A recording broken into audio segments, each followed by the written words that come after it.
How to create reels on Facebook. Creating reels on Facebook is simple and can be done directly from the Facebook app, and here's a step-by-step guide.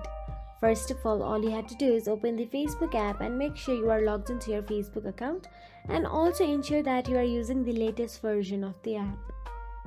So now all you have to do is simply tap on the plus icon available at the top right corner of your screen, and once you tap on it, then a drop down menu will appear. Now from the drop down menu, all you have to do is choose the reels option available from there. Now once you tap on the reels, you will be taken to the gallery section. Now here you can simply choose your reel from the camera section, or you can allow access to your camera and start recording. Now tap and hold the record button to capture new photos. You can also add music, text, filters, effects, or adjust the speed. Then you can trim clips or add multiple clips together.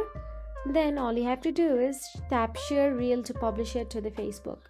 And that is it. If you found this video helpful, please like, share and subscribe, and thank you so much for watching.